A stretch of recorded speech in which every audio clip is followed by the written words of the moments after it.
안녕하세요. 김종길 국어학원 강서관의 박은철 강사입니다.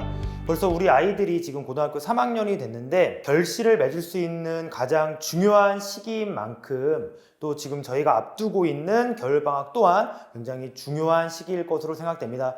내년 제가 고등학교 3학년을 어떻게 진행할 것인지에 대한 1년 커리큘럼에 대해서 소개해 드리고자 합니다. 먼저 제 1년 커리큘럼입니다. 기초, 발전, 심화, 파이널 이렇게 4가지 단계가 있고요. 여기에서 발전 2와 심화와 같은 이 시기는 계절로 치면은 여름과 가을인데 이 시기부터 또 중요한 EBS 연계 학습을 진행할 예정입니다.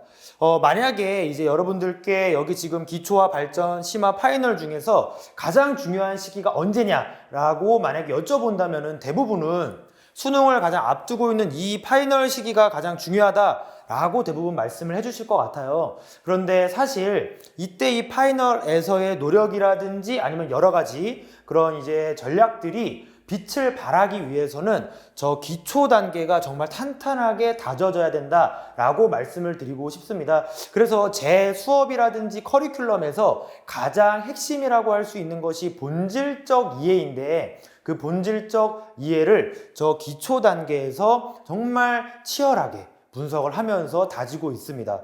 그 분석에 대해서 한번 천천히 살펴보도록 하겠습니다. 지금 현재 고등학교 2학년 2학기 기말고사가 대략 한 2주에서 3주 정도가 남았어요. 근데 이 2주, 3주 정도 남은 이 상황에서 우리 아이들이 공부를 얼마나 열심히 하고 있나요? 끝이 보이는 내신 시험조차도 우리 아이들은 동기부여가 조금 부족합니다. 하물며 1년 뒤에 있을 수능에 대해서 공부를 하는 이 시기에는 아이들이 또 얼마나 동기부여가 많이 부족하고 이제 머리로는 알고 있지만 실천하는 것을 많이 어려워하는 시기가 딱 겨울방학 가장 중요한 기초 단계의 시간이라고 말씀드릴 수 있습니다. 그나마 공부를 하는 친구들이 이렇게 공부를 하고 있습니다. 가장 최악의 공부 방법이라고 말씀드릴 수 있어요. 그러니까 그냥 문제 풀고 채점하고 문제 풀고 채점하고 본질적 이해에서 가장 벗어난 공부 방법이라고 말씀드릴 수 있거든요. 이런 오지선다 문항의 가장 맹점은 적극적으로 학습을 참여하느냐 하지 않느냐에 따라서 학습 효과가 천차만별이라는 점이에요. 예를 들어 굉장히 적극적으로 임하는 학생들은 이 맞은 문제의 선지들조차도 자기가 꼼꼼하게 해설을 읽어보고 지문에서 근거를 찾아보고 연결 지어가고 이해 안 되는 것은 질문하고 이렇게 진행을 하기 때문에 학습 효과가 굉장히 높겠죠. 근데 열심히 하지 않는 학생들은 맞은 문제는 거들떠도 보지 않고 틀린 문제들만 자기가 왜 틀렸는지만 슬쩍 읽어보고 넘어가는 형식이라는 거예요. 그러다 보니까 이런 학생들은 또 학습 효과가 굉장히 낮을 것이고요. 이런 오지선다의 맹점을 극복하기 위한 저의 또 장치가 바로 이겁니다.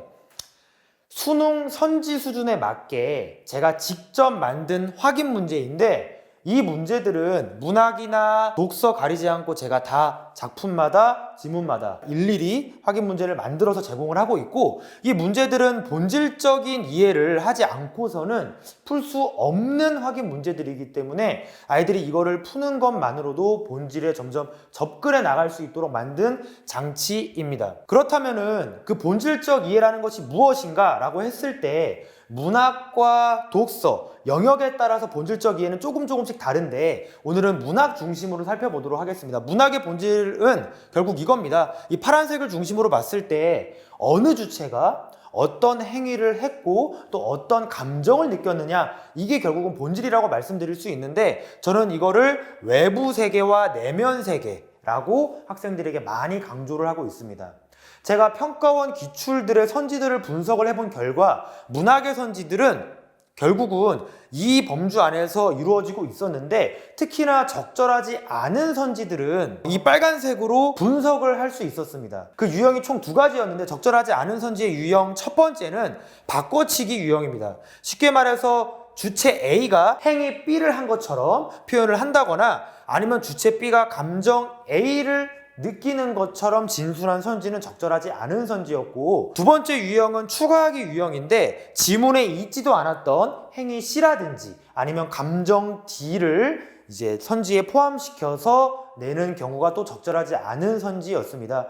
이번 수능에서도 마찬가지였습니다. 문학에서 가장 오답률이 높았던 지문이 이 고전소설 지문이었는데 제가 선지들을 분석을 해본 결과 적절하지 않은 선지 7개가 바로 이 두 가지 유형에 해당이 됐었고, 당연히 적절한 선지 이 13가지는 저 파란색에 해당되는 이제 적합한 선지들이었습니다. 네, 여기까지 커리큘럼에 대해서 간단하게 말씀드렸고, 그리고 제가 또 가장 중요시 여기는 본질적 이해를 바탕으로 어떤 식으로 진행될 것인지를 설명을 드렸는데, 이런 본질적 이해를 당연히 평가 기출의 오지선다 문제에 더불어서 이런 확인 문제를 중심으로 살펴본다면은 반드시 평가원이 원하는 그런 안목을 갖게 될 것이라고 확신합니다. 네, 여기까지가 커리큘럼 설명이었습니다.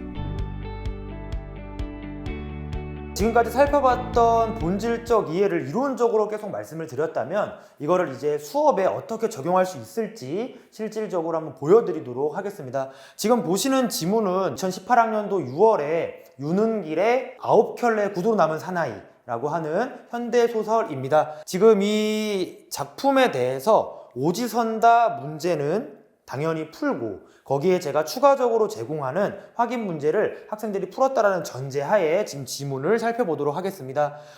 일단 지문에서도 일부분을 볼 건데 앞부분을 보신다면은 지금 여기 인물이 나와 나의 아내, 그리고 권 씨와 권 씨 부인 총 2커플 4명의 인물이 등장했다라는 것을 이제 확인을 했고, 지금 영상을 보시는 분들도 지금 여기 연두색 부분을 잠깐 영상을 멈춘 다음에 읽어보신 다음에 다시 영상을 재생해 보도록 하겠습니다.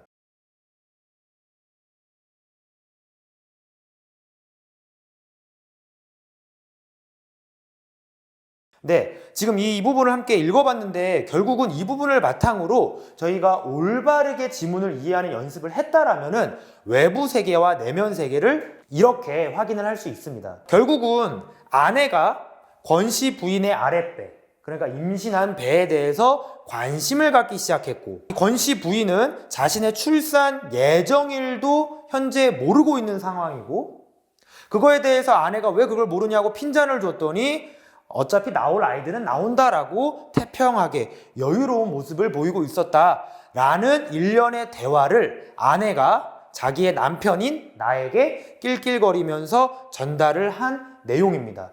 이것이 지금 어느 주체가 어떤 행위를 했고 어떤 내면 세계를 느꼈는지를 저희가 확인할 수 있는 부분입니다. 이어서 한번 지문을 살펴보도록 하겠습니다. 마찬가지로 영상을 잠깐 멈춘 다음에 이 연두색 부분을 읽은 다음에 다시 재생하도록 하겠습니다.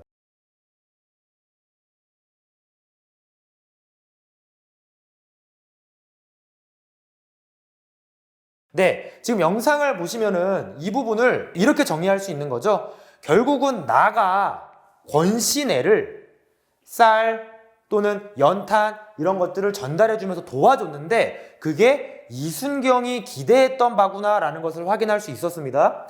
근데 그렇게 도와줄 때마다 아내는 분하고 억울해서 밥도 못 먹을 정도라고 얘기를 했고, 근데 이 억울하고 분한 이유가 단순히 이런 권씨 아내 임산부나 아이들한테 선심 쓰는 것이 아까워서가 아니라 자기의 처자식도 관리를 못하는 이 얼간이 사내, 즉 권씨가 괘씸해서 생병을 앓을 정도다 라는 내면 세계를 확인할 수 있었습니다. 그러면서 이제 마지막 부분에는 이 권씨네 부부에게 새빵을 괜히 내줬다라고 생각을 하면서 스스로를 한탄하고 있다, 스스로를 탓하고 있다라는 것을 확인할 수 있었습니다.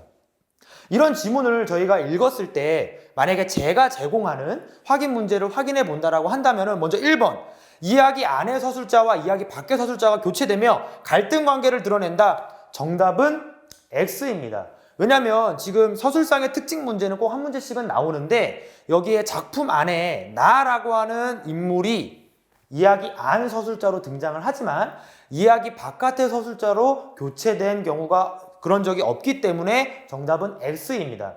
마찬가지 2번, 아내는 권씨에 대한 연민의 감정으로 안쓰러워한다. 이런 내면 세계 저희는 찾은 적이 없습니다. 오히려 아내는 권씨를 얼간이 사내라고 하면서 굉장히 괘씸하게 생각하고 있고 그로 인해서 생병을 앓을 정도로 억울해하고 있는 상황이기 때문에 정답은 X가 맞았습니다. 3번, 권 씨의 아내는 아내의 핀잔에도 낄낄낄 웃으며 출산에 대해 천하태평으로 여유로웠다. 이 부분은 앞에서 봤던 내면세계 봤을 때 왠지 정답이 동그라미인 것 같지만 딱 한 부분 때문에 틀렸어요. 왜냐하면 지금 낄낄낄 웃으며가 마치 권 씨 아내가 한 것처럼 서술이 되어 있는데, 우리 낄낄낄 웃은 것은 아내가 자기의 남편한테 이야기를 전달하면서 낄낄낄 웃은 거였잖아요. 그러면 결국은 주체가 잘못됐죠. 이런 식으로 바꿔치기 유형이 충분히 나올 수 있다는 겁니다. 자, 그리고 5번, 나와 아내는 권 씨의 내 부탁에 마지못해 도움을 주기는 하지만 속으로는 탐탁지 않게 생각했다. 적절한 선지인 것 같지만 한 부분이 틀렸어요. 지금 권 씨의 부탁에 라는 부분이 틀렸는데, 또 우리 진술한 부분에 권 씨는 도움을 직접 요청한 적은 한 번도 없었다라고 하는 외부 세계가 등장합니다. 그렇기 때문에 X가 맞는 거고, 6번, 아내는 권 씨를 괘씸해하며 새빵을 내준 나를 원망한다. 권 씨를 괘씸해하는 거는 맞죠. 하지만 여기에서 새빵을 내준 것을 자탄하는 게 맞았지, 자기의 남편을 원망하는 내면 세계는 찾을 수가 없었습니다.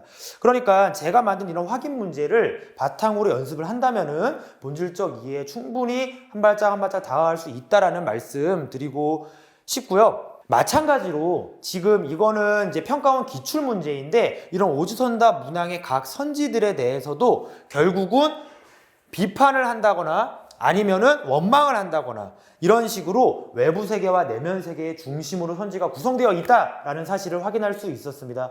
이런 내용들 바탕으로 계속 연습을 하고 계속 그 본질에 다가가는 것이 기초 단계에서 가장 핵심이라고 말씀드릴 수 있습니다. 제가 지금 말씀드린 이런 확인 문제의 효과에 대해서는 제가 자부할 수 있습니다. 이미 이러한 방식을 우리 수능반 학생들은 3개월 이상 진행을 하고 있는데, 올해 그 수능반 학생들의 후기입니다. 이 후기 내용을 본다면은 뭐 등급이 확 올랐다거나 아니면 한 명 한 명 문제점을 정확하게 피드백해줘서 과제를 부여해준다, 대안을 제시해준다, 그리고 문학을 바라보는 안목이 상승했다 라는 내용들도 있고, 이거 외에도 뭐 실전에서 쓰기 좋은 방법들이 많고, 이런 제가 말씀드렸던 이런 세 개의 본질적인 것을 확인하는데 너무 좋았다라는 이야기를 하는 학생들도 많이 있었습니다. 끝으로 수업 시간표를 설명드리려고 하는데, 저는 토요일, 일요일, 그리고 금요일, 주말에는 아침 저녁으로, 그리고 평일에는 금요일만 수업을 진행하고 있고, 겨울방학 때는 또 선택 과목도 굉장히 중요하기 때문에 엄매와 화작 5주에 걸친 긴 호흡으로 개념을 마스터하겠다는 그런 마음으로 특강을 진행할 예정입니다. 네, 지금까지 커리큘럼과 그리고 제 수업의 실제적인 모습에 대해서 말씀을 드렸고, 저는 여기까지 인사드리겠습니다. 감사합니다.